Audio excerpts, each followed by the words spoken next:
KnockBack, the retro and nostalgia podcast, is brought to you by, well, you. If you want to learn how to support our show, go to patreon.com/laststandmedia.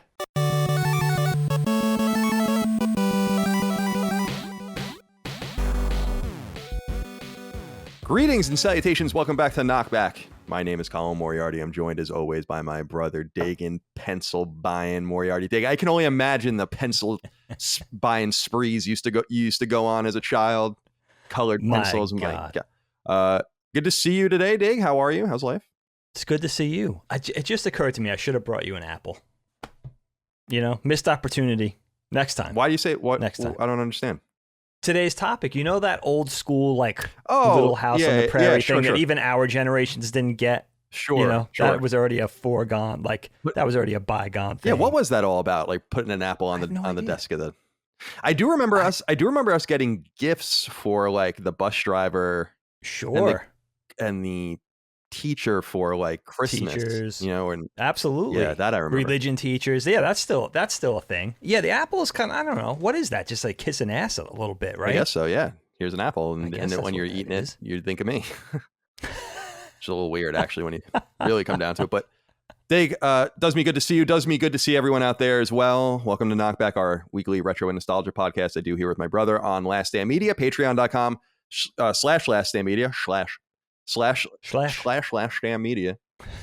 Support us over there. You can, of course, watch us on YouTube if you'd like. Most of you, of course, listen to this on audio feeds. Please do leave us nice reviews on iTunes and elsewhere. It helps us a lot. But, of course, you on Patreon equals us doing this show for a long time. So thank you for your support over there. Now, I'm curious. You got together with everyone on the island, yes, but a week ago from when we're recording this. I was curious. How did everything go? How was the family and it's so crazy. First of all, how fast a week goes. We left a week ago today. It feels like we just got home like 3 minutes ago. You know, we got home on Sunday, which was 4 or 5 days ago. But yeah, it was really nice. You were missed, of course. I haven't seen anybody. I saw Dad once or twice during the throes of COVID. He's come over the house just to see the kids. You know, he had to steal himself away. Haven't seen our sisters, and we haven't seen you, of course, since really the COVID madness all started. You and Micah didn't take the trek out. You were missed. You were represented in action figure form for pictures and Insta. Right. Social medias and all that kind of stuff. But here's the thing that I wanted to tell you about the Long Island trip that also kind of ties in coincidentally with today's topic. You'll appreciate this. I don't know why I never got this. So, as you know, Dad is a very staunch church guy. He goes to church every Sunday. He's a Eucharistic minister. He goes in our old town of Bellport, South Bellport over there. And so Sunday morning, everybody left pretty early except for us. My family just kind of hung around. We were going to leave in the afternoon. So he went to church, 11 o'clock mass or something. And when he got home, we were just talking about, you know, the usual suspects of growing up that are still hanging around, still lingering around Bellport, still that he sees in church. And of course, the Kochers, your old friends, Timmy and his parents are there. I've seen them on the odd occasion. I've gone to church and you'll see people that we grew up with here. Well, R.I.P. Mr. Kocher, because he passed away actually not too long ago. Yeah. So R.I.P. Yeah, which sucks. Yeah. And I saw them probably right before he got sick, or at least before they went public with him being ill. Sure. Which was nice to see them again together. But you know, you'll see the suspect, you know, the usual suspects, teachers, old neighbors, friends of, you know, parents of old friends. And Dad came back when we were having a little bit of late breakfast or lunch or something, and he was like, yeah, I saw Mr. Esp. Oh, wow. At church. Wow. Right? Yeah, okay. Now, he was still at Brookhaven Elementary when you were there, right? He was the principal when I was there. He was the principal when you were there, and he was my second grade teacher who became the principal in my third grade year. So I had 1 year with Mr. Esp as principal in that building, our old elementary school, Brookhaven Beavers. Yeah, the Beavers. Represent. Oof. Right. Oh, but Dad was like, I thought I told you, like I saw him all the time, you know? And I was like, no, you never mentioned Mr. Esp. And actually, I haven't really seen him since I went into fourth grade. I mean, I haven't seen the man. You know what I mean? So it was like, that was a real blast. 1983 or whatever. Yeah, exactly. Like early 80s, I haven't really seen him, but I think about him a lot because he was my first male teacher. He was my first teacher that was actually a guy. And then the whole dynamic of him becoming a principal, so kind of knowing him both ways in elementary school and stuff like that as a teacher and then as a principal. And he and he was always a nice dude. Yeah. You know, you know him. He was magnanimous. He was kind of a gentle guy. He wasn't one of those mean, sort of gruff principals. He wasn't strict. But he did always have this thing that he just saw right. He just felt like he saw right through you. Like there was no BSing Mr. Esp, right? That always seemed like he knew your story. Like you weren't going to give him excuses for anything. Like he was just on that level. And then it occurred to me, almost like a sixth sense, right? Then it occurred to me, his name is Mr. ESP. Ah, right? Yes. Yes. And then it made sense. And then it clicked. I was like, he had something, a third eye, some kind of power, whatever you believe in. But he was that first guy. I always felt like my teachers were so sweet leading up to him. And then he was the one, not that he wasn't cool, but he was the one who was like, he kind of prepared me for the teachers to come as I got older. You know, the ones that you just couldn't put one over on. And what is with you today? What is going on? I don't know. You're just like, oh, it is Friday. I keep thinking it's Thursday. I'm sorry. Friday. You're right. There is no something. There's something up. There's something up with me. That's something in the water or something. It could be the heat. Yeah, well, down there. Well, I'm sorry. I interrupted your story. So do you? Oh no, that's all. It took how many years? 40 years for that to occur to me that he's Mr. ESP. Because Esp is a weird last name. First of all, a 3-letter last name. That's odd. Could have been Mr. Esper. That would have been kind of cool. Been kind of cool. There's a Esper who was the Secretary of Defense under Trump, and that was the first time I'd ever seen that name. I was like, oh, maybe he's. I wonder if anyone has ever been like, have you played Final Fantasy VI? So like this like national security expert. What about you, my friend? What's going on in your neck of the woods? Well, I was saying, I don't know if I said it to you, but I think I remarked to Dana over text. I'm like, it's kind of serendipitous that I didn't go because I haven't felt well, and who knows why. You know, I'm still kind of in the same space for the last week where I just have this persistent but very low lying just headache and stuffiness. So who knows what I have. And so I probably would have felt really bad even going, and maybe even would have not gone at the last minute, because I think that might have been the responsible. It might have been the responsible thing to do. Who knows who's had it and who hasn't. But again, the mystery is, do I have anything? And I'm not going to go find out because that takes no test. No, I don't want to do that. We talked about this a little bit. But I don't feel like it's that urgent. I feel like that stuff's for people that really have a tale to tell, somewhere to go. I'm like, it's just, I've already been riding with this for a while. I can't imagine that I need a test at this point. But I was remarking that I'm always going to wonder for the rest of my life, and everyone is going to be like, do you have COVID? You know, when you're sick, you don't feel well, you have COVID. You have the flu. So there could be any symptoms. Now we got this whole Delta variant. Right, and then Lambda is coming. The Lambda variant is coming. What's it? I didn't even hear about this one. What? Well, this is why I had a really good. I had what I feel like was a very good and very underrated tweet, which was that the COVID is turning into a frat. That's what you meant. Yeah, which I thought was a really clever joke that I don't think a lot of people understood, but because it's the Alpha variant and the Iota variant and all this kind of stuff. I'm like, oh my goodness. Why aren't we getting a Delta variant? That's not a thing? No, it is, but we're already past that. Now there's another variant. The Delta variant is the variant. Alpha, that's what I meant. Alpha variant. That was the first one, I think. I think that was the one that variant. Escaped from the Chinese lab.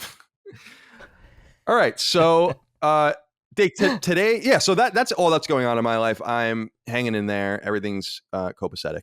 And we're doing this episode, I think, at a pretty timely moment because we're going to record this and then shortly after publish it in mid-August of 2021, although it's listenable at any time. And it's about going back to school. And I was curious. I was really thinking about this because Dagan and I have a couple of topics that we need to get off our plate for media, but we need a little more time. It's pretty demanding to go play Metal Gear Solid 2 for, you got to find time to do that. So we thought we would kick this in because this has been on my list for a while of specifically that August period. Now, I'm speaking more from a Long Island perspective. I know some people are already back in school, for instance, and have been for a while, which I find very peculiar. I have no idea what that's all about. But on Long Island, we typically went back to school, around or after Labor Day. And so I wanted to talk to you about that August period. Let's say that final 30 days and how you feel and what it was like leading up to it and the various tasks that you had to take care of in order to prepare for going back to school, and what it was like to go back to school and what your memories are. And if you have any specific years that stick out to you and so on and so forth. I think this will be a really fun, reminiscent topic. People like these kinds of topics that we do outside of our, everyone now wants us to do like the MCU, like every MCU movie. Patience. That's inevitable. Patience. Now. We're in it. But yeah, so Dave, when I brought this topic up, what came to mind for you? What are some of the touchstones of things that you wanted to talk about? Because I love especially thinking about the urgency of August. August to me still has a very weird feeling as an adult. I've been gone, I'm 36 now. In fact, my 20th reunion for high school is this coming spring. And I'm not going, but you gotta go. No, I'm not going to go. It'd be too weird. None of these people care about me, and I'm honestly not that interested. I'm not that curious about them either. No, not really. If you don't have any curiosity, then I'm really not curious. The people Instagram and Facebook and all of that have first of all eliminated most of that, and the people I want to talk to, I've remained in touch with in some way. But and I just want, as a quick aside, I've been touching base with some of Dagan's old friends in order to try to get them on the show, so that Dagan can do one-off episodes with them, by the way. So that'll be fun. I'm trying to lay the groundwork for that. Might have to pull a few teeth here. We'll see what happens. Fun. But I feel like, so with going back to school, I love that feeling never went away. Yeah. August has this urgency to me, and almost like, oh no, everything's fucked up in August.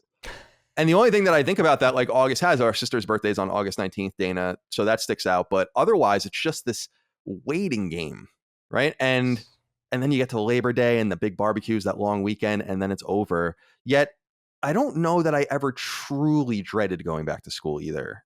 There were years where I was more excited than others, but I don't know that I ever truly dreaded it. So again, I've been talking for a while. What comes to mind for you when we discuss this topic?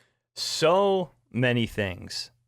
Growing up, and I like that you brought up the point already, like also this topic sort of changes with your age as a young person. So as you get old, back to school momentum, sort of August has a different feel from when you're 6, from when you're 16. So I like the fact that dynamic also shifts.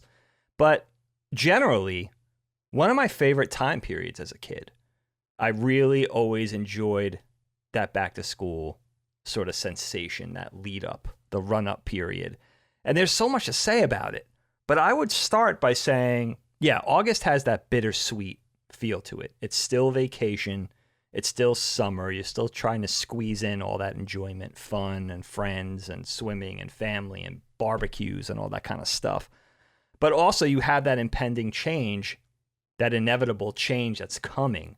We talked about it a few podcasts ago that August was like the Sunday of months, which I think is a really good comparison, because you still have that sort of R&R feel, but it's going to change soon.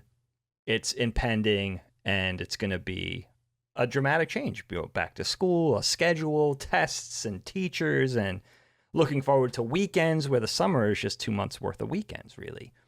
And the first thing that occurred to me thinking about this, because around 4th of July, I guess leading up to the 4th of July, I was shopping with my family. We were in Target at night, getting odds and ends, just shopping for general things, and they already had the back to school displays, even though 4th of July didn't even start yet, because, marketing and branding and advertising, you have to always jump to the next thing. It's like Halloween, you're already going to see Christmas stuff, right?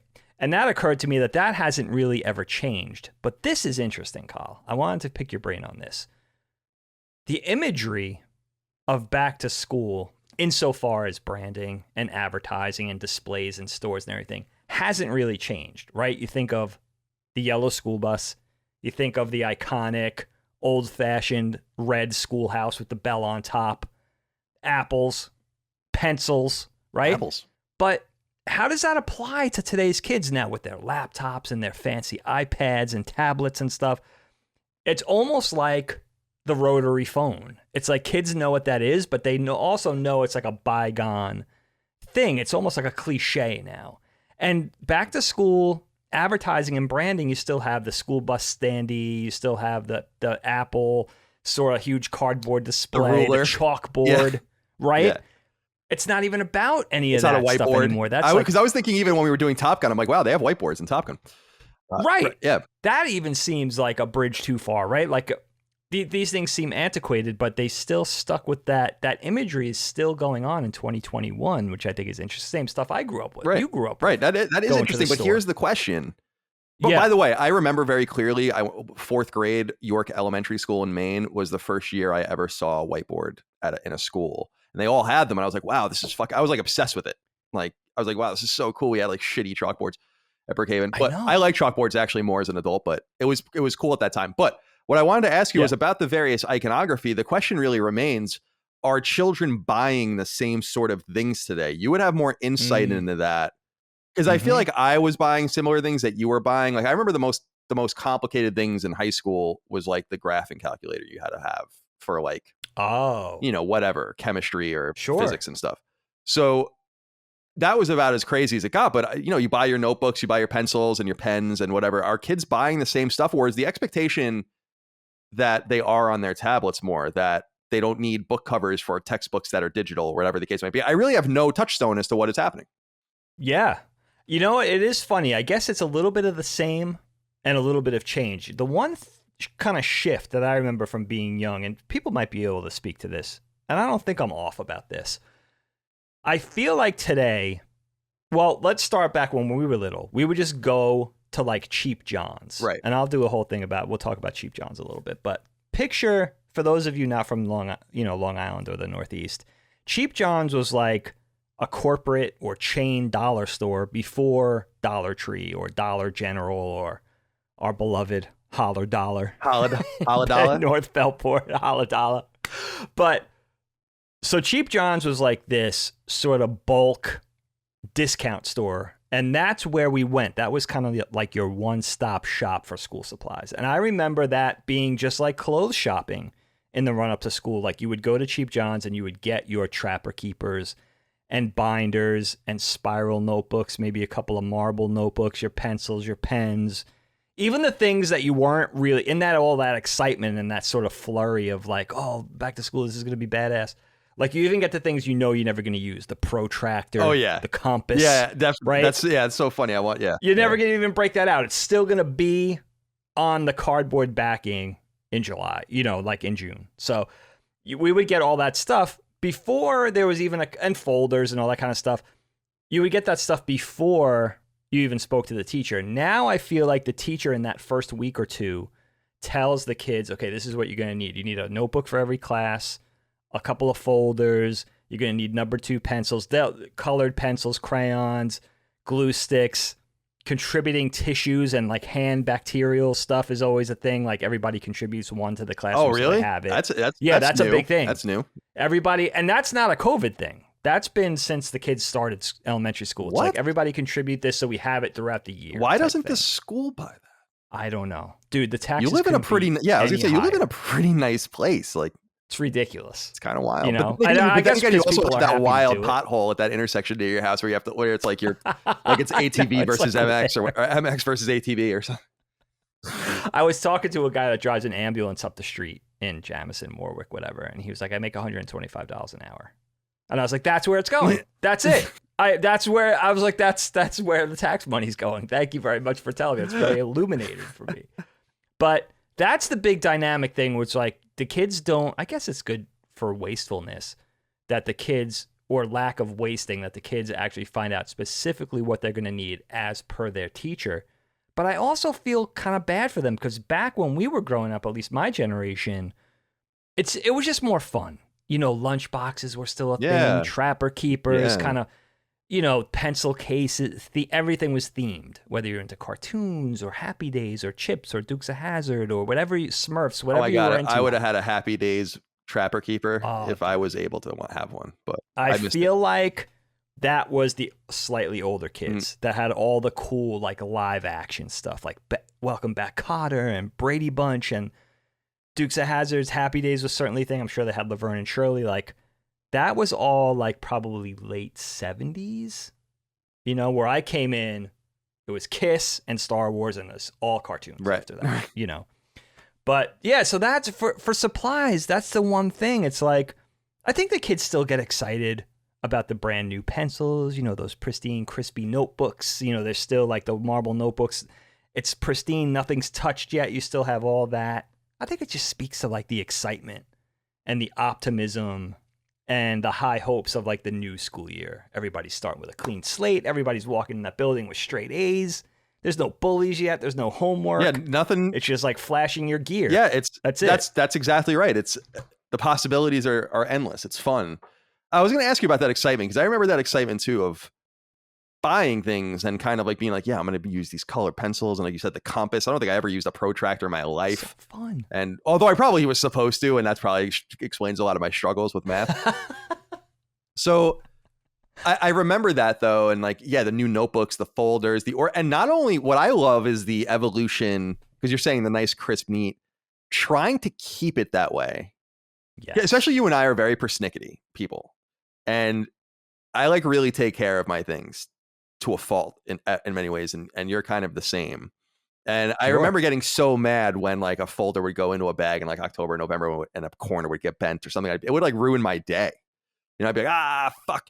But I love writing by hand, as everyone knows. I talk about it all the time on the show. I'm always writing notes, even I'm sure you can see when we're talking. And I loved having these notebooks and the different eras I went through with notebooks. Like sometimes I like the 5-star ones, like the ones with that are really hard covered and they have like the multiple sides. And then I went through a portion of high school actually where I used all marbled notebooks in every class. And I had them like in my locker, like as a line, and I would just take whatever I needed out of it. They would each be labeled and I'd have really neat notes. And I actually just found some of them recently, which is cool. And then in college, I had all binders and I would, especially because in history and politics, all that, you take shit ton of notes. And so you would add paper to it. And I have all of those as well. So it's actually kind of cool for anyone younger out there listening, high school, college, I don't know. Think about that. You might want to keep these things and look through them later. I found some stuff where I'm like, oh my God, like old papers and things I wrote. I found this old paper on Jefferson Davis I wrote in AP American History. And I was reading it. I was like, oh my God. Oh, how did the writing hold up? Were you critical of it or were you like, oh, this is pretty good? No, I was like, this is pretty good. And I got an A+ on it. And you know what? Mr. Bose, shout out Mr. Bose. He was awesome. My AP Euro, AP American History teacher. He was there, I think, when you were there too. Sure. Yeah. And I think maybe Allie had him, but yeah, he did only AP Euro, AP American. And he used to write notes, obviously, as everyone did. And I had a portrait of Jefferson Davis. So this goes to show you the time, right? Because this is in 2000. It was like early 2000. Okay. January 2000. Oh. And so I was I guess it was January 2001. I was in 10th grade. And, or 11th grade. And so I gave him this paper or whatever, and I had this portrait of Jefferson Davis. I don't remember writing this thing at all, but I'm setting this up only because he wrote a comment on it and he says, he's kind of fruity, isn't he? With a question mark. Wow. And I was Can you imagine? Times have changed. Dude, like I didn't even think twice about it. I mean, that was nothing. I was just like, oh, okay, yeah, I got an A. Yeah, cool, like whatever. And because he used to write, I remember he used to write like funny quips like in your paper or whatever. And he was like, yeah, kind of fruity, isn't he? With like right next to his picture. And I was like, wow. I don't know, Mr. Bose. I don't know if the statute of limitations, only 20 years ago. Careful, Mr. Yeah, leave Mr. Bose alone. He survived cancer and he's been a great inspiration to many, and he's probably been retired. God bless that man. I don't even want to say what I was going to say. Never mind.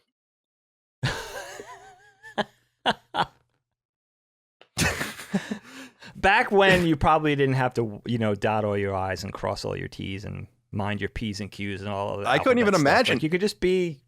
Dude, you could just be. Dude, I don't think this is a huge problem, but I always used to think like with, even with like Dana in the 90s, I used to grade her spelling tests for her when I was in high school. She had like, middle school kids or whatever. And I would grade her spelling tests because she had all these like, actual essays and things to read or whatever. So I would. Sure, it's hard. And then she would like double check them and put them in the grade book and whatever, all that kind of stuff. And teachers have a lot of hard work. So if you know what if someone's calling someone fruity, you know what, let it go. It was before, it was a pre 9/11 world. All right. Yes, it was. But yeah, so what was your kind of take with the notebooks and organization? Were you a similar way where you were very persnickety and organized? Because there was a moment too where in 11th grade, I also stopped using a backpack. That was a big moment for me. I was going to ask you about this. Because you notice when the older kids stop using backpacks. Because I loved my backpack at first. I had like a huge 311 patch on it, and like I used to write shit on it, and in silver marker, and And then eventually I went through my preppy phase in 11th grade, as I've discussed. I got to find my yearbooks, but like that was when I started wearing button downs and, nice shoes and shit. And I remember that era for you. Yeah. That was when girls started. That was when girls started to like pay attention to me. So that's when I was like, oh, okay. I guess I shouldn't wear Darth Maul t-shirts and ball bearing necklaces anymore. Whatever the fuck it was I was doing. Isn't that funny? Girls are so much more sophisticated and they're just ahead of the curve compared to high school boys. They're more mature. They are, but generally they are, but nothing else changed. That's the thing. That's the shallowness of it.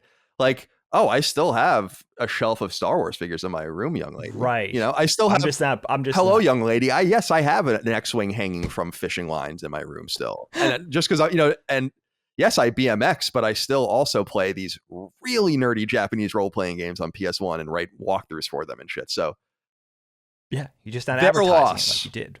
They're lost. But yeah, what was your style with the books and all the rest? Yeah, well, it speaks to that whole back to school again, that sort of lead up to the year. Everything was fresh, new, pristine. That time of promise. You had the new sneaks. Hopefully, you had some new gear, some new outfits, and then just right along with that, when you're really young, you have the lunchboxes, you have the brand new backpack, and inside the backpack, you got the fresh pencil case, maybe a Transformers pencil case or something. And then all of the pencils and pens and all the writing implements. But then the notebook thing was always interesting. And it's interesting how the habits have transferred to my adult life. Because I always liked the marble notebook. But much to my consternation, Kyle, I couldn't rip out pages from them. Right? Yeah. Before they had the perforated tearaway things like old school marble notebook. Wasn't like a spiral bound notebook. You couldn't rip something out if you made a mistake, or if you wanted to change something, or you had to scribble something out, writing in pen and had to scribble something out. Again, before erasable pens, you could remember, like, I remember when erasable pens came in, that was a huge thing. I was probably in like 4th or 5th grade when that happened. So everything kind of that, led up to that era, but it carried over into my habits as an artist with sketchbooks, because I was always terrible with keeping sketchbooks, or even like the graffiti bound black books that we used in art school. And we used to hang out on the weekends and draw stuff in each other's books. Like, I could never really keep one because I was so critical. Like, even if I got a nice head of steam 10 pages in, I wouldn't want to look at those first 10 pages because it'd be crappy drawings.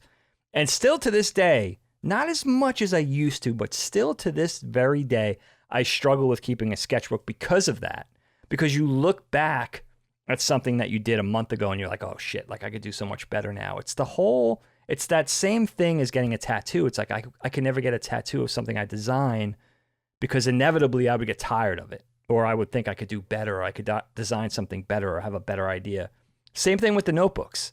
So I always really preferred the spiral notebooks. What I wanted to ask you though is, when you came up in school, even your youngest years, elementary school, were trapper keepers still a thing, or is that already largely over? Talking about the plastic with the Velcro. Yeah, I know exactly what you mean. You still had those? They existed when I was in elementary school, but we were like I remember being like wanting one, and my mom, our mom being like too young for, you don't have any need for these things, and because I remember Allie and Dana specifically having them. And they were older. They obviously had, when you go to 4th, 5th, 6th grade and you start changing classes, it all seems very sophisticated. And at that time, God, man, it really did seem sophisticated. And at that time, you just didn't need it. So yeah, I was on the cutting the edge of that, let's say. The one thing I remember that I really loved that I'm sad to see and hear it doesn't exist anymore is still like the classic lunchbox. And the decisions that you had to make, my decisions were easy. It was either going to be Turtles or G.I. Joe. I mean, there was really no other choice. But yeah, the other exciting thing, though, I think about is how cool it could be to be a nerd today, especially if your parents are really in tune with things and generous, I guess, with you. Because I was thinking, as I've been telling you, I have this guy making me all these custom t-shirts. They're amazing, dude. Like I have him making me cool. So you got to see some of these shirts. Like, the idea is, I was like, yeah, I want a Willy Wonka, like a Wonka logo shirt. And he's like, okay. And it's fucking dope, It's brown and it just has the Waka logo. Yeah, and they're one-offs. They just exist just for me. And so I have a whole list of these things that I'm buying, like dozens of them, and we're gonna be doing like a few a month or whatever. And I was thinking, man, if I had a kid, and because I'm sure a lot of kids like Fortnite and all these other things, but if you wanted to get really nerdy, like with G, you could get him the nerdiest Shovel Knight shit or things that you wouldn't even know. So at the same time, it's kind of cool because I do miss those old days where you like went in and you're like, all right, I want the G.I. Joe Duke lunchbox. And that's what you get. And you're kind of tied to it. You start ripping at it a little bit, maybe towards the end of the year, it starts fraying a little bit. You start fucking with it. But it is more exciting in the other direction because when I was a kid, we had nothing like that. And then Hot Topic in the 90s kind of came out and was important to.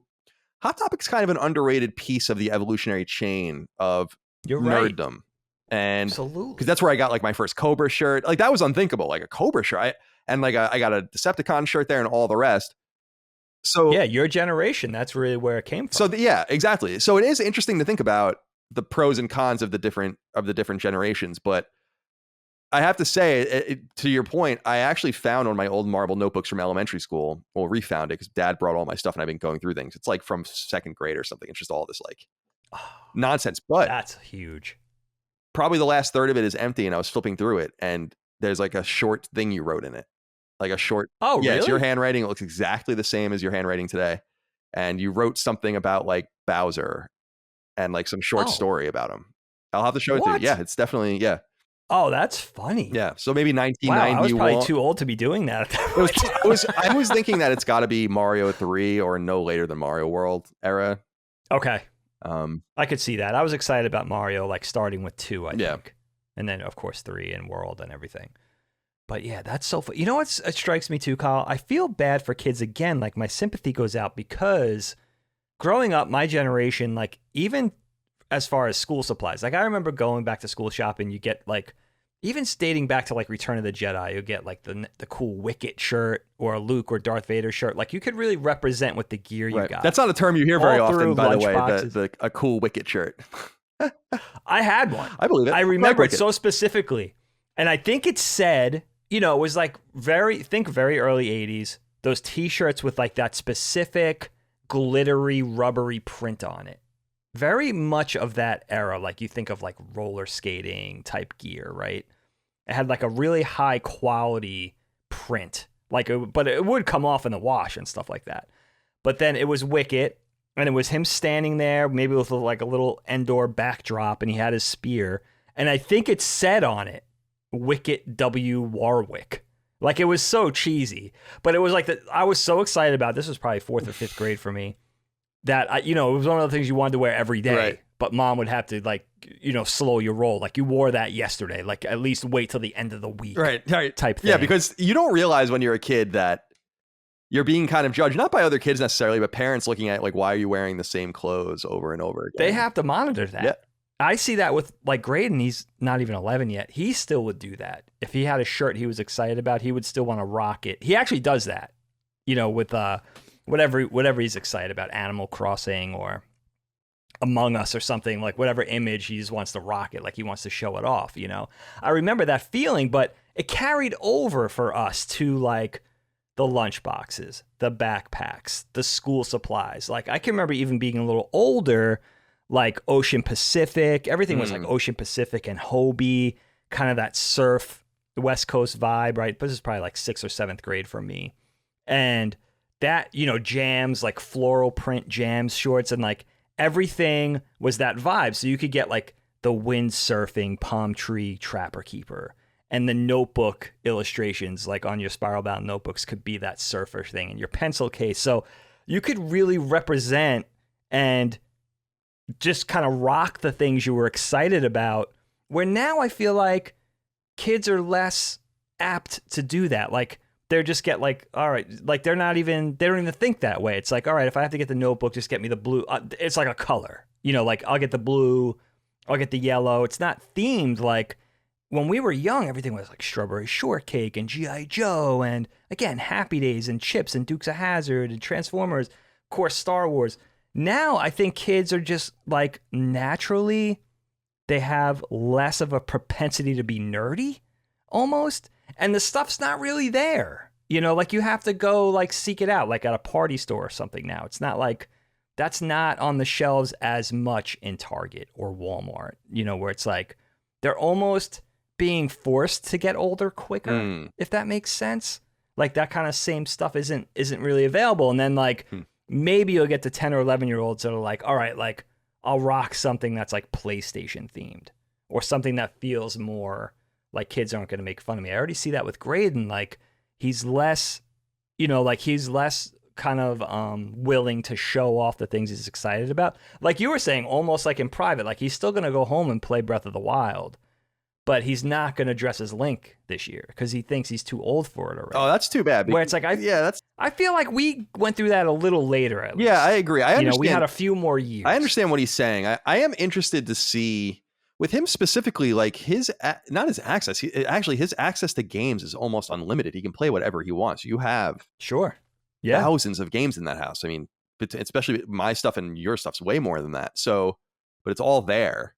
And I'd be interested to know as he matures if he's ever going to be attracted to the other platforms, you know, or if he's going to stay in this Nintendo space. Because by the time I was his age, I was way interested in the other stuff. And that will, I think, also help to tell the tale of if he continues to rock like the Animal Crossing stuff, which I think is cool. Like he doesn't realize that that's cool. Like to keep wearing that. Like I wear nerdy shit. I'm 36. You know, I wore a shirt yesterday, a huge Fireflies logo on it from The Last of Us. But that's the thing is that I think as he gets into those other games, it'll kind of give him a bridge. Like Among Us is one of those games maybe, but where he'll be like, well, you don't have to rock the Pikachu shirt because you can rock, you know, this Uncharted shirt or this whatever Halo shirt. And that's what I'm wondering about. Does he, just as an aside, has he shown any propensity for I know he likes Fortnite, right? But or wants to like he just started. Oh, okay, but like so that's his access to it, right? Like he doesn't understand, or he understands, but he doesn't play PlayStation. You know, like he doesn't play on that platform really, right? I mean, talk to me a little bit about that. I mean, it's Minecraft. He plays Minecraft on PlayStation 4. But it's interesting that you talk about this because it's really kind of like on the top of our purview right now. He has friends. Well, one friend specifically who doesn't seem to have many limits as far as what he plays. And what they watch on YouTube as well, which is kind of a lead into what they're attracted to, I think. Whether it's Let's Plays or, you know, big YouTubers talking about certain things. Graydon's got his interest peaked in, for instance, Grand Theft Auto. And I'm like, Grade, you can't do it yet. Like, you're just not ready for that. And he's like, you know, I'm like, when you're 13, 14, I could start walking you through that with you and play those with you. But I feel like Fortnite is the bridge because you have the third-person shooter angle. And I think that's going to be a lead into the things that come later, whether it's something huge like Call of Duty or something more, you know, something more contemporary, I would say, like a Last of Us type thing, which I know he's going to want to play those games because he just wants to play games. He's into it. Like, I thought it would be cool to kind of play Metal Gear Solid 2 with him and introduce him to the idea of a stealth game because he's never really done that before. I would have liked to start with the first one with him. But it's okay. Like, it's something that we could do together and have a conversation. And I think so far it's going okay. We only played like a night or two so far. But I think with this one specific friend, he has this curiosity now, this budding curiosity of like the things that are out there. Like he knows, he's at the age now where he knows even if he's not playing it, it's out there, it's available, and it's something he can work his way up to. So I think coming out of the Mario and Zelda and Animal Crossing, and he was really into Splatoon and stuff like that, coming out of the Nintendo IPs specifically and crossing over into just more sophisticated, mature games, he's gonna be all over that. And I think finally letting him play Fortnite, I think was kind of an important step in a way, because not only does it prepare him for the mechanics and the engine and the gameplay model and stuff, but it just prepares him for the, you know, the dynamics, whether it's physical or emotional, whatever, of just like being, you know, playing a shooter, playing multiplayer, playing with other people online. Maybe maybe it's couch co-op, or maybe he's playing with people he only knows online. So I think it's going to be interesting, and I think it's shifting. This is probably the biggest shift for him yet, because he came up really, really playing Nintendo games. The other interesting thing that you'll appreciate is the two consoles that are pretty much not hooked up, which are the N64 and the GameCube, are the ones he's the most specifically curious about because he has so little reference.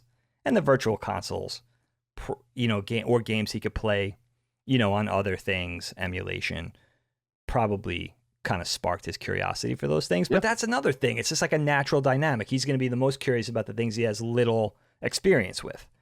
So that's been kind of fun too. And just writing for this N64 book, finishing my reviews and seeing, I play all on emulation, but I think the other thing is they're kind of like drawn to it like moths to a flame because it looks really, especially the N64, looks really primitive to them. And they're like, what was this era? Like, they understand, like, this was an evolution. This is why it came to be what it looks like now, but we had to go through this period first. Yeah, it's like Lucy. Which they're curious like in the evolutionary tree. It's like, it is interesting. And it'll make sense that he's linearly most interested in going backwards on the Nintendo line. He obviously plays NES and SNES and is very familiar with those, but there's some mystery for sure probably on N64 and GameCube. I have fear that with GameCube, I think it holds up, but I think with N64, he's going to find that much of that mystery doesn't particularly hold up very well. But yeah, I could do without this. I think, but I understand that curiosity. It's just, I wonder if he will jump to one of the HD twins and which one he will, or if he'll want, when imagine him as 14 or 16 years old and he has maybe access to money and a job and stuff. What will he play?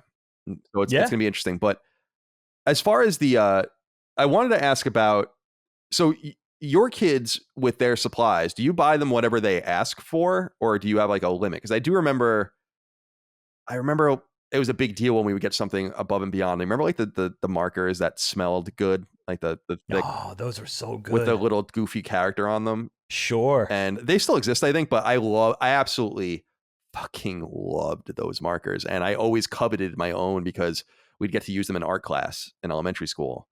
And I'd be sniffing toxic, they're non-toxic, but even if they were toxic, I would have been loving life with those things. So I remember getting my own one year, and that was like so exciting.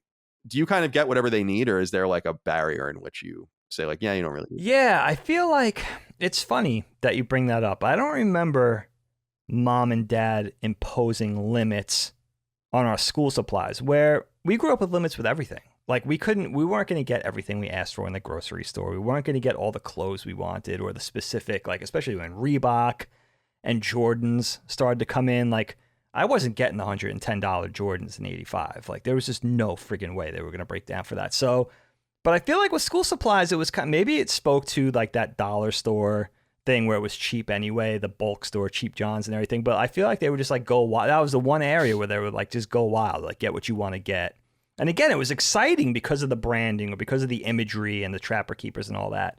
I feel like generally, and this comes up in the podcast a lot, like I guess Helene and I, we're fortunate. We're probably, I would argue, even of the time period, of better means than mom and dad were, let's say in the mid 80s, where they were a little bit, there had to be a little more imposing limits because they just had a little bit less. We certainly weren't wanting for a lot, but you know what I mean? Like, no Ziploc bags. There were limits on Ziploc stuff. bags. No Ziploc bags. That was one of the limits.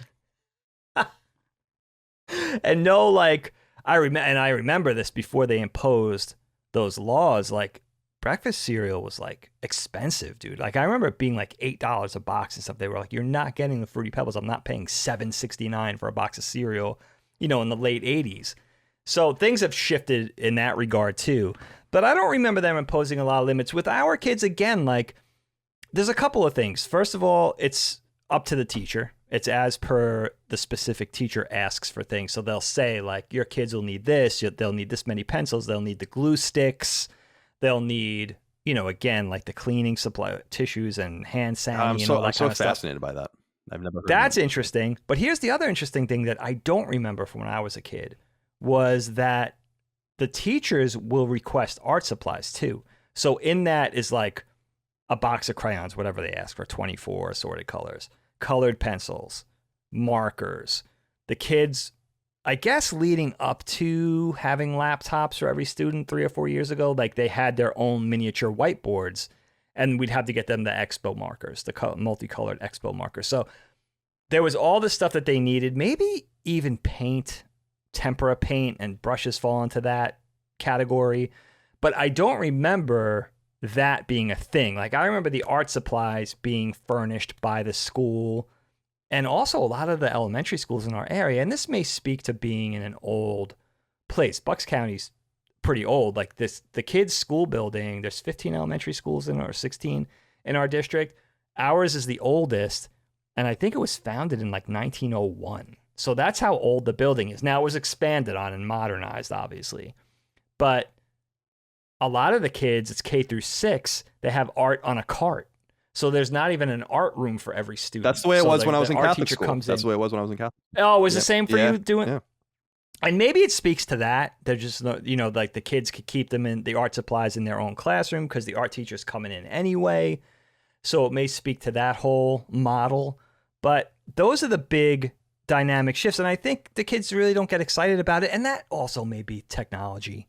They get more excited about an app or doing something on the tablet or the laptop. So, which is kind of a shame because the old pencil and paper thing was so exciting, at least in that run, that first 2 or 3 weeks of school where everything's still fresh and pristine and you're sharpening a pencil for the first time. You got a brand new number 2 pencil or an erasable pen or you remember the rocket pens? You could do the different colors. Those were cool.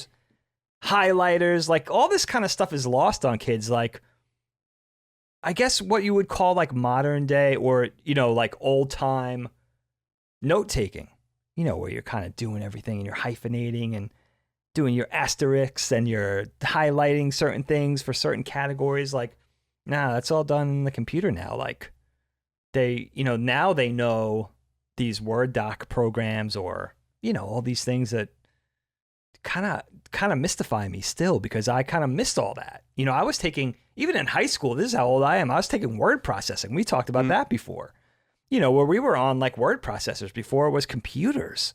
They were computerized word processors, but they were really modern typewriters, right? So it's just, it's amazing to think how much it's changed even since I graduated in 92. But taking that back to even elementary school is like another time, man. Might as well be Little House on the Prairie where we have like little slates. Yeah. Well, it's funny that it's lost on them, but it is, I guess, it is just a sign of the times. I just can't believe, because throughout my career at IGN, a lot of people would always be like, I'd always carry, as I said, a notebook or a legal pad around with me. And they'd be like, why are you writing notes? And I'm like, I don't know. That's how I write notes. That's how I wrote notes in college. Because I remember when I was in college, maybe it would start to get more and more as I was there, but people would take notes on their laptops. You might see like half the class with their laptops. Yes. I didn't do that because I didn't have a laptop in college. I only had like a desktop computer, but also I like just taking notes by hand. I think it's just a matter of what you're used to. I love writing.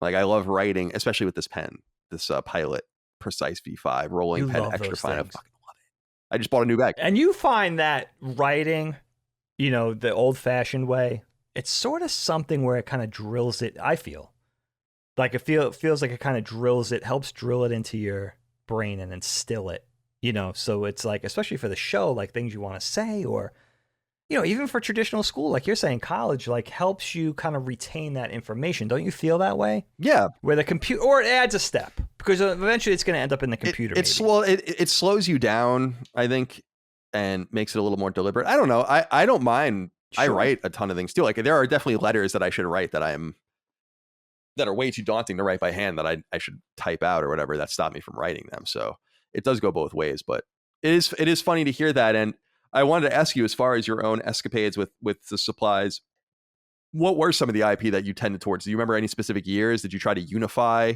your various, because you have a lot of loves. So it must have been hard for you to figure out. It's got Star Wars and Indiana Jones and Transformers and G.I. Joe and Mask. Although Mask, maybe you were a little old at that point to get that kind of stuff. But Mask was interesting. Go on. Yeah. Mask was an interesting one for me. I know we've talked about it on the podcast before, but that was the toy line that came out that was where I was incognito. Like I was completely covert about it because Mask came out probably in the summer between 5th and 6th grade. And it just seemed like 6th grade was that line of demarcation. That was the time where it was just, you couldn't come into 6th grade and still be playing with toys. And I think that had a lot to do with especially with the boys that I grew up with. Like, it just crossed over into sports. Whether you were a huge Rangers fan, I remember this guy Mike that I grew up with was a huge Celtics fan, and everybody was excited about Jordan and Larry Bird and the specific sports, and maybe baseball, but football, hockey, and basketball seemed like the big things. And then Jordans and Reeboks, and like everything started to shift to sports and clothes. But Mask came out. And I was like, there's just, something in me was like, there's just no way I'm not participating in this. Like, I have to have these.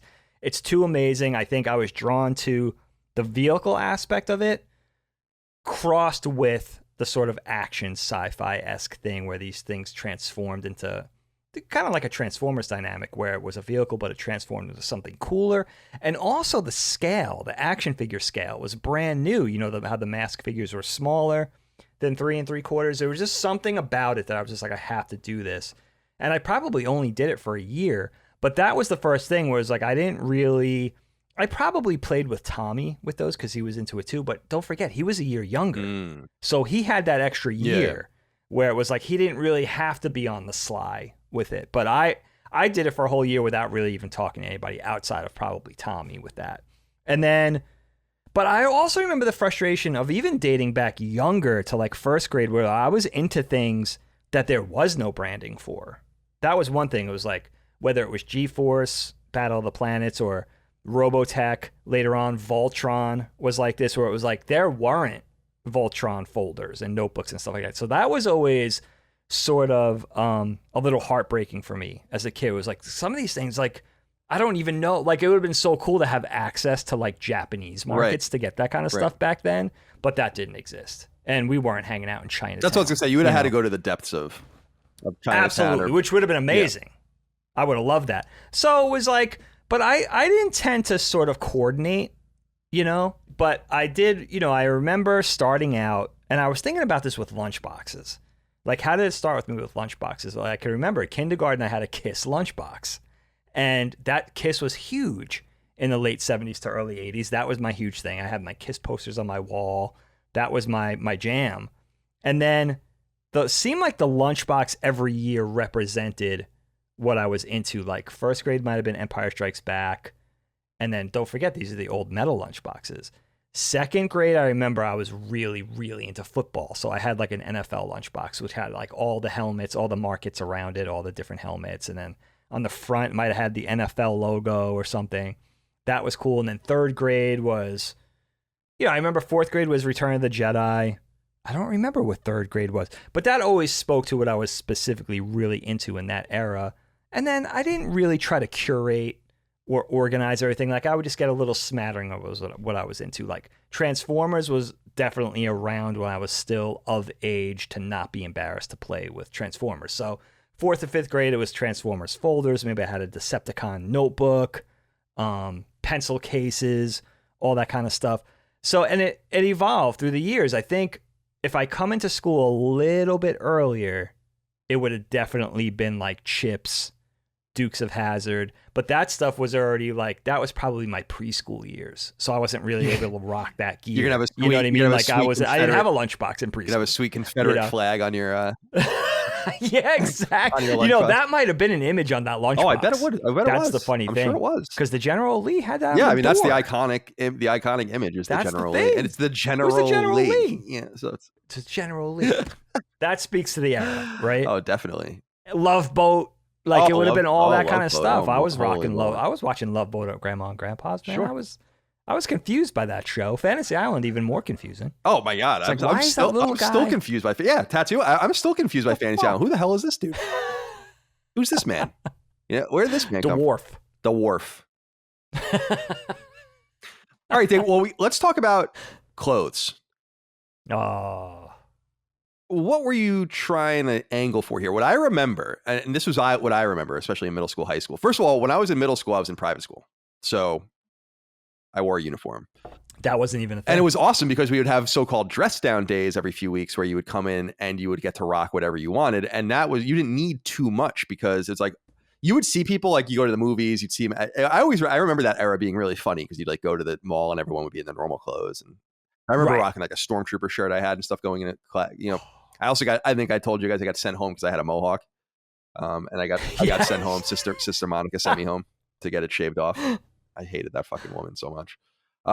So mean. What I remember was I would be able to get like, so let's say high school. So late 90s, early aughts, like 2 or 3 pairs of new pants, maybe like some various shirts. We'd go to Bob's, me and Dad. Bob's. Okay. I don't know if that still exists, but it's like the big kind of, I don't know how do you explain it? It's a big clothing store, but it's kind of like, you know, more budget clothing store. Sure. And I remember getting like 1 pair of shoes. That's what you get. And maybe you get a replacement pair midway through the year at some point. But I remember what was cool for me was, I think we discussed this, like Airwalk was at one time a great brand that then totally went and was like, I'm going to become a budget brand now. I don't know what happened in that. Like, that happened kind of to Vans as well, although they've managed to kind of remain relevant because they're culturally hip and cool. Yeah. But even seeing that Vans logo on the side, like that stripe was even a little more rare. But I remember really wanting to get like, and I was able to buy them later myself, like Etnies or DVS or something like that I really wanted. Really good chunky sneaker that made you look like a mech or an android. So yes, they were so chunky and blocky. I love that. And the pants. I'm happy to say that for the most part, I missed Jenko and all the weird shit that was huge in my era. I wasn't into like looking like I was in Korn and shit like that. I did miss that. But the big rave pants. Right. Like I missed a lot of the bright colors. I didn't look like a late G.I. Joe character, you know, in like bright orange. Good point. But I had my own foibles, of course, going in there. But what do you remember the structure being, and what were you looking for at various eras? Because I also remember when I was younger, I didn't want anything to do with it. I was like, I don't care. I really was as a kid. No. I'm like, I don't care. I don't want to do this. I dreaded it. And can you imagine just years later, you're like, that's what you would wish that your parents would be like, let's go clothes shopping. But when you're in 4th grade, you're like, I don't want to go clothes shopping. Like, I don't care. My God, it was a dread. Anyway, talk to me a little bit about that. You know, it's funny. Your generation really did dodge the awkward clothing fads and trends. Some reason, like I don't know, you considered a millennial? I am, unfortunately. Older? Yeah, I think it goes, I'm born in 84, and I actually think it goes until like 86 or something. Or no, I'm sorry, 82 rather, 82 to something. You're on the upper end. Right, like I'm almost Generation X, but not quite. No. You're definitely not. Yeah, you're too young for that. But that would be the next. But that would be but I'm saying, but that would be the next generation. The next one. Yeah, definitely. Yeah, it's funny how that sort of the way back to school shopping changes as you get older. I think you're right. When you're little, and I was lucky. This again, it speaks to my generation and what we had available to us. Mom and Dad would humor us with maybe 1 piece of clothing or 2 that got us excited. So like you could get the Star Wars shirt, you could get the Empire Strikes Back shirt, and then the rest is just picking out really uncomfortable. Like I remember like Garanimals and like jeans before jeans were like brushed cotton. They were like hardcore like farm denim. You know what I mean? It was like, dude, they were itchy. You know what I mean? I feel like they made them like that. They were itchy and heavy and like stiff, very starchy. Like I remember like really like, please don't make me wear this. Like and the shirts felt like, it was like, oh my God, like dating back to preschool was terrible.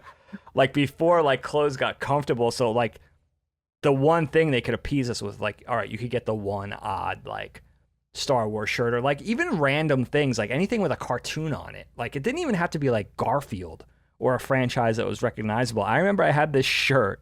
I freaking loved this shirt. I wish I could find it. It was just a random t-shirt. Again, it had that rubbery sort of high quality iron-on print from the late 70s. And it was a cartoon rat, a generic cartoon rat standing there. And it said rats with an exclamation point underneath. Oh, and his tail was stuck in a mousetrap. And I loved it. I wanted to wear it every day. I remember rocking that thing when I was like 7 or 8 years old. I don't even know why. I guess it was a cartoon, so I was drawn to it. But that was probably the one thing that got me through school shopping that year. And, you know, I tell Graydon this all the time. Like, I was brought along by not only mom, not even so much mom, but Aunt Carla and grandma, especially because they were such legendary shoppers. Like they were shop till you drop every weekend, mall, box store, flea market. Like that's what they considered a good time. And I was along for the ride a lot. So I got Sweezies, like all these like places that were just like almost unbearable. And I weekend in and weekend out, they would take me along. So I got used to it. You know what I mean? So I was probably pretty easy to appease. Like I'm going to get you a piece of candy, or I'll get you a Smurf or this t-shirt. Like that's what you were like, you would get a treat at the end of the day. And that's why you were just patient, you know? And then I was going to ask you this, Kyle, if you missed this or not. A big part of back to school and back to school shopping, of course, for our family was Lord and Taylor. Right. In Garden City, because that's where grandma worked. Right, yes. And she got a discount there. Now, our grandma, if we didn't speak about this on the podcast before, she was a waitress in the restaurant in Lord and Taylor, which was called the Birdcage, which was like a really like ladies who lunch type upper crust like lunch spot that was inside this department store. And I always feel like a lot of people don't know Lord and Taylor. I feel like Lord and Taylor was a little more nichey than like a Sears or a Macy's, J.C. Penney. Back in the day we had A&S, now we have Nordstrom and Bloomingdale's. I feel like Lord and Taylor floats somewhere between Macy's and Bloomingdale's. Like it's a little higher end, and maybe I'm wrong. Maybe it's even as high end as Bloomingdale's. I don't know. But it always seemed like a more expensive department store, certainly higher than a Macy's or a Sears. And I think grandma, if I'm not mistaken, got a 50% discount. So we would just roll through there and get stuff that we would never get in a million years had it not been half price. So we would always go in. It was a Lord and Taylor day. Maybe see grandma if she was working for lunch, have like, they had the most delicious chicken salad. I remember that. And we would just get gear, you know, and it could be like, even like swatches. Like mom and dad weren't going to get us swatches, but if they were 50% off, you know, you had the whole swatch counter there or whatever. Like, I think that's why we got, or nice winter coats, like really. And it wasn't even a name brand thing. I think it was just quality stuff that we would have probably been in Sears had it not been for grandma's discount at Lord and Taylor. Now, do you have any memories of being there and shopping there, Kyle? Or did you... I'm trying to remember, because she definitely still worked there. Yeah, no, she did. I do remember that as well. And it's funny, the chicken salad thing scratches a weird itch in my mind for some reason. But I remember with Lord and Taylor, just the iconic box, right, with the script on it, and it was like a rose or something. It was like some sort of and that was like, it was. That's right. And it was like some sort of common scene in our lives because people were getting so many things there. So I do remember that. And it's funny, like clothes shopping is a bit of a burden for everyone involved, but it's this necessary thing. And I was thinking about this, you would appreciate this. I was thinking, wow, wouldn't it have been smart to wear like the same stuff you wore the year before for a little while, like integrate that all in, save the good stuff for later. When everyone's new shit starts getting tired, you start looking a little great because everyone comes. Then you could really stand out. I remember being cognizant of this in high school, like going to high school and being like, everyone here this is exactly what they've been waiting to wear. So let's take a look around. You know, let's investigate. And it was funny as hell. I actually think I grew up in a really funny era with dudes with like the gelled up thing in the front of their hairs and tons of button downs and like shirts on top of shirts on top of shirts. Like you'd wear like a long sleeve shirt and then you'd wear like a short sleeve shirt and then you wear like a button down 90s. Over it. And absolutely people that would wear, I mean, I had a belt that would like hang down like in front of your pants, you know, like the belt is too long and so it would just hang. Yeah, the fabric belts. Yeah, exactly, with the metal clasp or whatever, and it would like flop down. And yeah, man, it's just a lot of funny memories. But I remember just cycling through these specific just pairs of pants and shirts and all of that. And it got a little, actually, when I went through my preppy stage and then 11th grade and then 12th grade, I kind of evened out and I still dress the same way, which is just a cacophony of everything. It was kind of nice because then I was like, well, I have like a bunch of t-shirts that I can wear sometimes. And then I have like a shit ton of button downs and various jean combinations and all these. I was kind of getting a little into it. I don't know what that was all about, but I do remember that very specifically, the clothes shopping. Do you remember coordinating outfits specifically when you got a little older? Like, would you say like, even in the store, like, oh, this would look good with this? Definitely. Or even that first, like orchestrating or curating that first week, especially of outfits, right? Definitely. Yeah, everybody became a fashionista. Even if you weren't generally into fashion, that first week of school or two, you would just rock. Everybody would be into that. You know what I mean? Like everybody. But you're right, though. Everybody would be rocking something, and it was almost expected. I like the clever strategy of waiting. That would have been interesting to me. But do you remember, Kyle, like, I do remember a very specific period, probably late in junior high school. That's when everything seemed to get like swap, and it was like, you're too old to have fun anymore type dynamic going on. Thank God for skateboarding for me, which I took up in 8th grade. That kind of saved me from that. But I do remember a time where it was like elementary school, like you're picking out these outfits. Oh, I'm going to wear this on Monday, and then Tuesday I'm going to wear this, and Wednesday I'm going to wear this. And then I remember the shift where it was like, it wasn't cool to look too fresh. So maybe like it looked like you were trying too hard, or, you know, that's not cool to be wearing like brand new clothes. Like you look like an idiot. You look like a little kid, like concentrating on that stuff. So like maybe you went in with a new fresh pair of sneakers, and then you had to try it almost kind of flew in the other direction. Like you had to try not to look like you were trying too hard. So like, maybe you wore the new pair of pants, but you wore a shirt from last year. Like, I remember that's how ridiculous it was. The social pressure was like, you can't, that's for like your little siblings. Like, you're in 9th grade now. You can't look like you're trying too hard, you know? And then people, what happened to me, I don't know if I ever told this story on the podcast before. I was in 9th grade. I just started high school. Obviously, high school for us on Long Island, in Bellport specifically, was 9 through 12. And I was so excited about this outfit. And it seemed like the outfit that you were the most excited about, you didn't rock that on the first day. You rocked that on like the second or third day.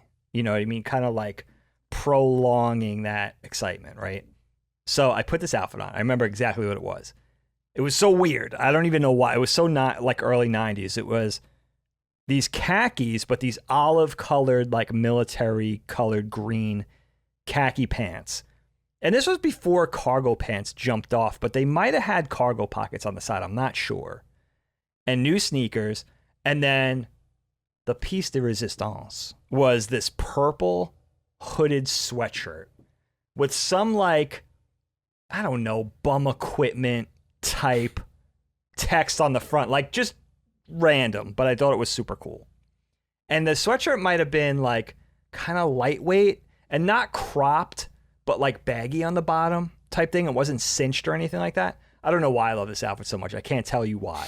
But I remember being so excited to be wearing it. And this girl, I'll never forget. I went to school with her since I was a little kid. This girl, Missy. I won't even say her last name. But I saw her years later, and this is a great part of the story. I remember it was social studies class. It was the first week of school, obviously. She just, I don't even know where it was. This is a random attack.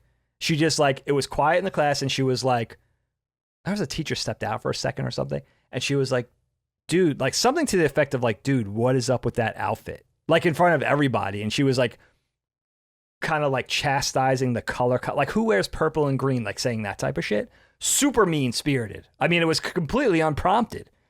And it broke me. Wow. I was like, what the I would bet, man. I would bet. Yeah. It was terrible. And I remember, this is a terrible thing to say, but I remember this happening. Like somebody in her family passed away a couple of years later. And I remember harboring that resentment so much. I was like, fuck her. Like, I remember I didn't say that, but I remember feeling that, you know, because when you're a kid, it hurts. Yeah, no, that's you know what I mean? And you have to, like, I couldn't say anything back. Like, I was defenseless. And, dude, I'll never forget this. I moved to California early in my career. This is 2000 or 2001. I was at this Animation World celebration, which was like this big party that Animation Magazine put on every year. Big, huge thing at like this beautiful spot, hotel with the pool in the back, completely catered, cocktail waitresses and everything. Who comes over to me to ask me for a drink? Cocktail waitress. It was her. It was Missy. And I remember, because I would never recognize her, but I ordered a Long Island iced tea. And she was like, oh, I'm from Long Island. And I was like, oh, that's crazy. I'm from Long Island. And she's like, you know, it was like that whole thing of like narrowing it down to Bellport. And I was like, holy shit, wait a second. You're Missy left, you know, to protect the innocent. We won't say the last name. That's so innocent, I don't think. But I was like, wow, that is crazy. But, that was like a back to school story. That might have been the beginning for me of like, all right, you got to give less of a shit because you're standing out too much. Like you're pressing. You know what I mean? Like you look like you're trying too hard and you're inviting like cruelty. So she kind of did you like a little bit of a favor maybe in some sort of way. Yeah, like maybe made me realize like, all right, this chapter should be ending, which is also kind of weird because I had already been skateboarding, but it wasn't a very skateboardy outfit. So I might have still been in those. We had and I don't mean this to sound anti-Italian. Obviously, we love being Italian, but we grew up in a very Guido-y area. Oh, no doubt. Okay, Yeah. where it was like the Z Cavaricis and the hair and the Travel Fox sneakers. Like it was really, our parents were all coming out of Brooklyn or the Bronx, or Queens, very Italian. We just grew up in that type of air. IROC and the Trans Ams, like that's just the way it was where we grew up in that 80s and 90s. IROC Z got an eagle on it. And I still was, I think, holding on to that a little bit of like those influences of being around that with my friends and their families and their cousins and stuff. So that might have thrown me completely in a direction of skateboarding gear, like Vision Streetwear, like you're saying, even though Airwalks had become like a department store brand, you weren't walking into the surf shop just to buy Airwalks anymore. Like it became like more mainstream. I think I kind of went in that direction where it's like, I'm going to do this identity because nobody even knows enough about it back then to like criticize me. You know what I mean? Like there's like 2 people in my neighborhood that dress like that. Like this girl that it's beyond her. So I'm going to jump off in this direction because she has nothing to say. Like she has no frame of reference, no perspective with that, So that might have been that Missy incident, although it kind of broke my heart a little bit. I think that might have shifted me off in that direction where my identity was, skateboarding clothes and duct tape around my sneaker on my Ollie shoe and stuff like that. That's what's the postscript of this encounter with her though? I mean, was she like happy to see you or did she like, what? Yeah, she was. I felt like, and this is me being a dick. Like I'm not defending this. I was probably 24 at the time. I felt like, yeah, you're serving me drinks now. And I'm at this animation thing and I'm the creative director of the studio, which I was back at that time. I had a very precocious, I've been backpedaling ever since, like early on, like I was really important. Oh, I felt important compared to her, which again is me being a dick, but it felt like a proper payoff because that experience, I think it'll always stay with me. And you know what the thing is? It wasn't even that it was a personal attack or that obviously there was a lot of familiarity because we grew up together from kindergarten, but we didn't know each other that well, but it was just like one of those rare experiences, thank God it was rare, where it was like a different flavor of bullying, but also just seeing how cruel someone could be randomly. Like it was like, what the, like that doesn't speak to my heart. I'm not a mean-spirited person. Me neither. Really. I don't like that shit. And you're not like that either. You're really not. And I'm also very sensitive. So I can never, even if I thought that about somebody, oh yeah, I think things all the time. Yeah, but I wouldn't, exactly embarrass. Right, you think things, or you have an inner monologue. Right. Enough. You were taught manners, whatever it is. Like, who knows what she was going through at home, or whatever carries on to make somebody, whatever instills something in somebody to make them act like that. But I remember walking away from that, like, holy shit, like that was completely. It just felt like somebody was taking me apart for no reason, and it was for no reason. Like, it wasn't like I was busting her balls the day before and she was exacting some sort of revenge. You know what I mean? It was just like completely random, brutal public attack in front of everybody where I was just caught with my pants down, with my green, olive, khaki pants down, with my purple sweatshirt. It's funny what you remember when, because there are things that sting that people say to you so bad that you never forget.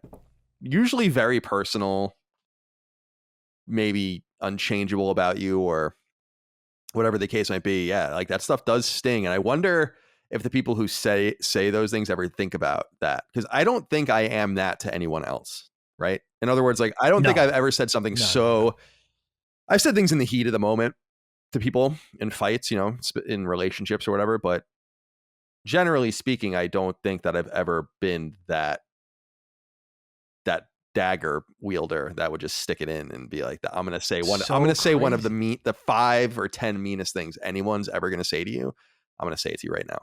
Yeah. And completely unprompted. Right. So of course, it wasn't like you were in an argument or something, or you're defending yourself. Of course that would stick with you. Yeah, it's crazy. And I wonder, I have to think that they don't even realize the amount of potential harm they could do, or that something like that, an experience would stay with you. Like, I even remember this, Kyle. I'll never forget this. Probably the last time I was physically bullied, I was older. I was in like 10th grade. I was on an ornithology field trip, right? I always thought I was so clever in high school because I had a science sequence that I could replace chemistry and or physics with, and I slid ornithology in there. So it was earth science, biology, and ornithology. And I was going to put that with my English sequence. I was going to get my Regents diploma, which is like a New York thing, which helps you get into New York State schools for cheaper, right? This whole New York State thing, it's kind of weird. And I was always so proud of that. So ornithology, Mr. Dutton, who was a neighbor of ours, you know, he was kind of like a really sweet guy. We kind of perceived him as a pushover. He was just nice. And I was on this ornithology field trip, and this dickhead that I always hated, we were eating lunch on this beach, and this dickhead, I'm not even going to say his name because I always hated him. And he just came and pushed me. I was sitting on a picnic table. He just walked by, pushed my chest, and knocked me off the picnic bench. And I landed on my back. And it was completely random. Like, it was like I wasn't having a problem with this guy. He wasn't bullying me that year. It was like, I remember having that thought, laying there on my back with my sandwich in my hand. Like, I can't believe I'm still getting bullied. Like, what the fuck is happening, you know? But I have to think, like, it's almost like some random tick. Like, I don't even know if it's part of their personality or something that's kind of manifesting itself at home. Maybe they're abused. Maybe their parents are getting divorced. Who knows, right? I'm not even completely comfortable with making excuses for this type of people, because I think these type of people just exist. Yeah, I mean, we see it later in life where the physical aspect is no longer acceptable, but there's still bullies in other ways, office politics and whatever you want to get into. This is a whole conversation for another podcast. But it always reminded me of the Missy thing, because it was like, it was just a way of acting or a behavior, a brand of behavior that I just was completely off my radar, like so foreign to me, like that you could act. And it doesn't make me a great person. Like, I certainly have my faults, but just to randomly attack somebody, it's like, yeah, I never forgot it. And I wonder, like, if that does carry over later in life. Do those people take a lesson from it and think back and feel badly and like try to change who they are? Or does that sort of behavior carry over into adult life, where it's like they're the people mistreating the waiter in the restaurant, sure, or being too demanding of the clerk in like Banana Republic or something? You know what I mean? Like, I really wonder about that. A little bit of column A and a little bit of column B, I think, Probably a little both. Yeah. I agree. All right. I want to talk to you about the timing itself. I mean, how did August feel to you? How did the imminence feel to you? We've brought up in past episodes, for instance, being younger and waiting to get your class assignments. Certainly when you're in high school, you're waiting to get, I mean, that's the big stuff. You're waiting to get your whole run when you're in high school of all of your classes and how it all matches up and who you might be in class with and stuff like that. But how did you feel about August and the time leading up? I feel like for me, there was a lot of uncertainty in summertime for me growing up, because when mom and dad got divorced, I spent the summers and holidays on Long Island, and like vacations, and then I was otherwise in New England. So summertime in 93, 94, 95, 96, 97. So it was 5 years which is just like another world for me. And I would enter this world for like a couple weeks in December and like a couple weeks in February, or a week in February, a week in April, and then this whole summer period. So for me, it was kind of like this waning of shutting this one curtain, like my summer friends, my Long Island friends, and then I go back and re-ingratiate myself in this other place. So that was certainly a sad part. But by the time I got older, I don't really remember dreading going back to school. Like, I didn't really mind it. I always felt like there was some reason to do it, some reason to go. I hated it at times, especially 10th grade. I think that was my worst year. But what do you remember about those weeks leading up to the event? Yeah, it's, you make me think. It's really interesting. I never really, I was lucky not to think about it from this perspective because I dodged this bullet. Mom and dad split, obviously, when I was late in high school. So I was able to avoid that. But it is interesting to think about from your perspective or from a child of divorce's perspective, because you have that dynamic of maybe spending more time with the one parent. Then you're going to it's not only that big shift of like being off for 2 months or so and then having to go back to a grind of getting up early and going 5 days a week and then look forward to the weekends. You might be living in a whole different place now. You know what I mean? Almost like the microcosm of that would be like being with the dad on the weekend and being with the mom during the week. But you had there was a longer time period for each in the summertime, and now you're shifting back to another thing. So that is interesting because again, like just almost feel bad not thinking about it from that perspective. Not only for you, but because I grew up with a lot of divorced kids. Even if they were contemporaries of mine, even if they weren't great friends, like that was certainly around. Of course. Especially in the 80s, like that's where it really started to really become pronounced. And then a couple of people too, like that we grew up with, incidentally lost dads, like our friend Stacy, who I saw over the weekend, Dana's best friend growing up, lost her dad early. And then my friend Matt's dad passed away very young too. So just like the single parent kids too, which was interesting. But yeah, it's that, August for me, you're waiting for that change. And I think part of the excitement, you already had like, let's say even entering August each year, you already had a month or so off, right? So I think it speaks to like the boredom of being a kid and just having that inherent change. Also, it just so happened you got the fresh school supplies. If you're lucky, you got the fresh, some fresh clothes to go back to school with. So you have that sparkle to the time period. But also, like, the first week or two of school were fun. You're seeing some friends, maybe less close friends or friends that were away for the summer. You're catching up, trading stories about adventures and all that kind of stuff. So it's nice to see everybody. And also, nice to know who your teachers are going to be and what your routine's going to be like. But that first week or two wasn't a lot of work. It was the teachers talking about how the school year is going to be, getting your locker, finding out who you're gonna be in class with, where your locker is situated compared to your that was the thing, man. Friends and acquaintances. That was the thing. That was huge. Yeah, like figuring out as you got older. I don't know if you remember what they would put like the room number, obviously. And you're in 9th and 10th grade, you're maybe not that familiar with it, but by the time you're in 11th and 12th grade, you can kind of visualize exactly where everything is. Sure. And like if you can get to your locker in between classes and good point. Yeah, like the geography of all of that and absolutely. And of course also the personal things like classes with assigned seating, who you're going to sit around, lab partner, who's your lab partner going to be? You're going to get like the hot chick lab partner, you're going to get like the nerdy lab partner, all that. Yes.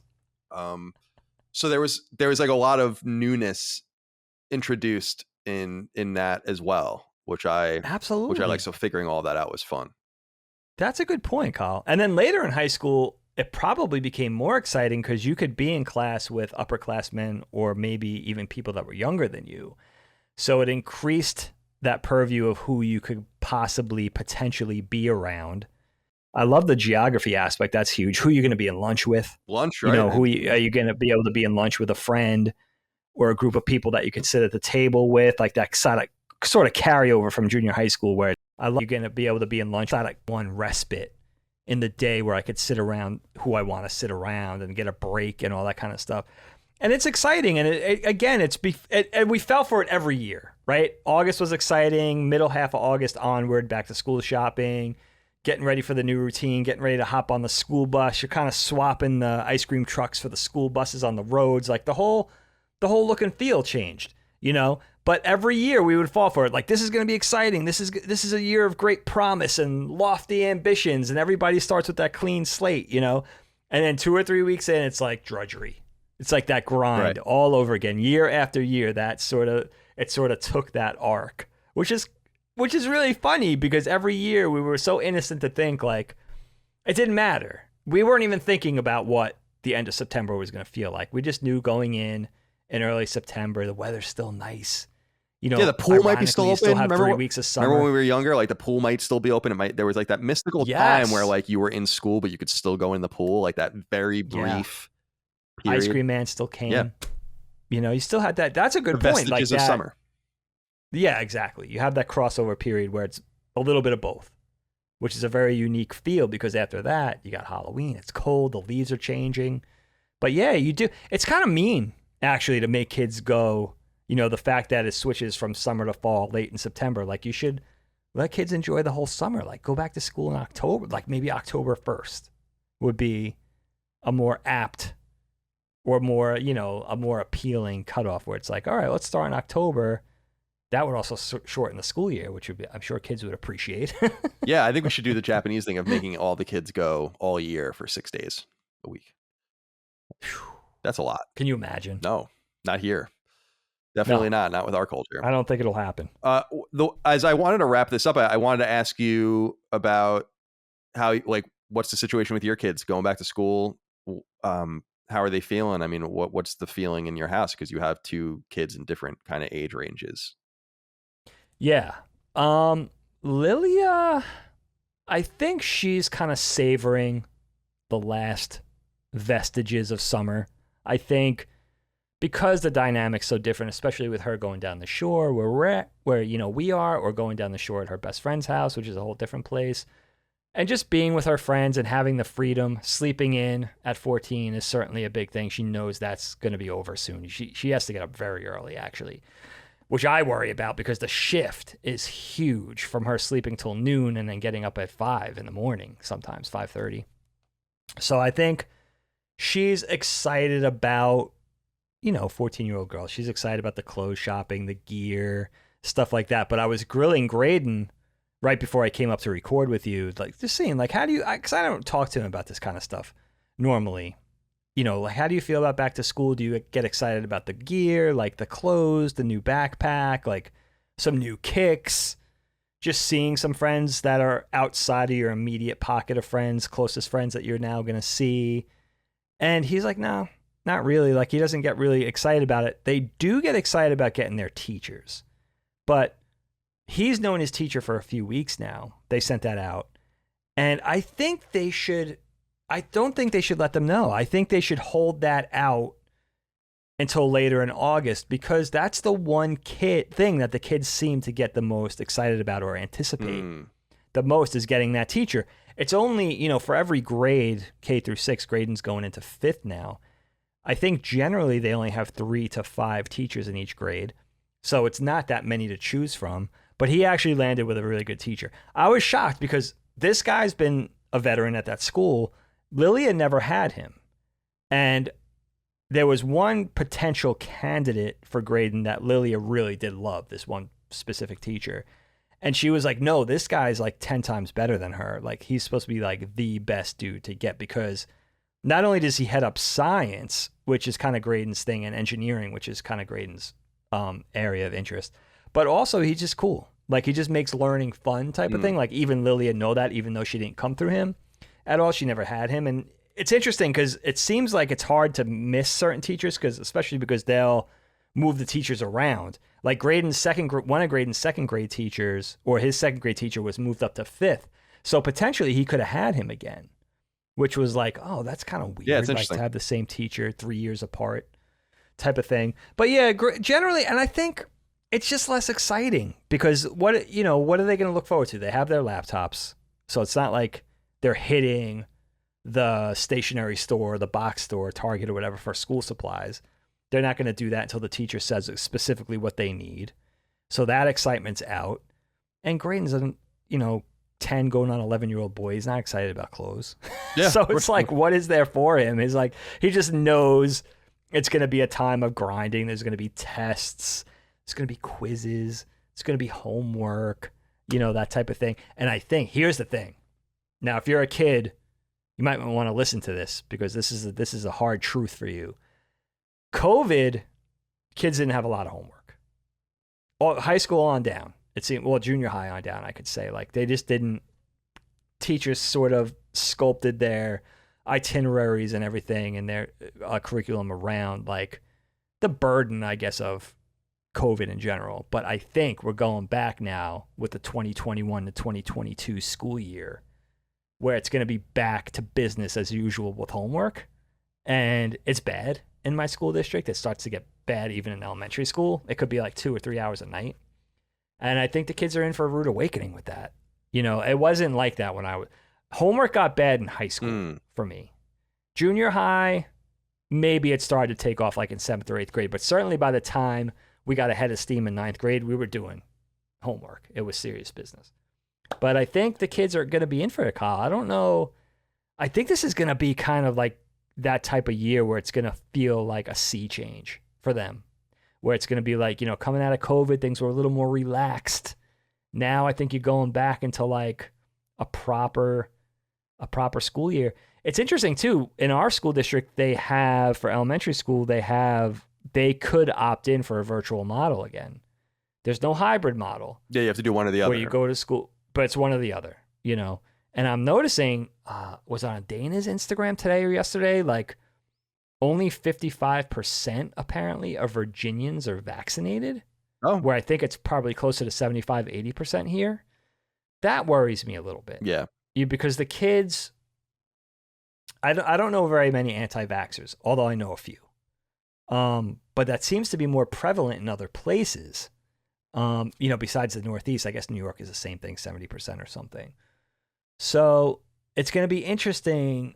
I just hope that they could go through a normal school year. Me too. And just be as normal as it possibly could be now, while, of course, taking precautions and being healthy and being health conscious and safe. But I feel bad for them. I just feel like every year that you miss, especially in public school, of this K through 12 thing, is like you're missing a year of growing up in a normal way almost. Yeah. So I just really hope for a reverting back to some semblance of normalcy, I agree, and I hope that happens, because I've been, you read things, and I think there's going to be a big adjustment. Like, kids are losing out on things that will affect them for the rest of their lives. If this happens for another year, I think that we're going to be in some serious trouble with the next generation of people coming up.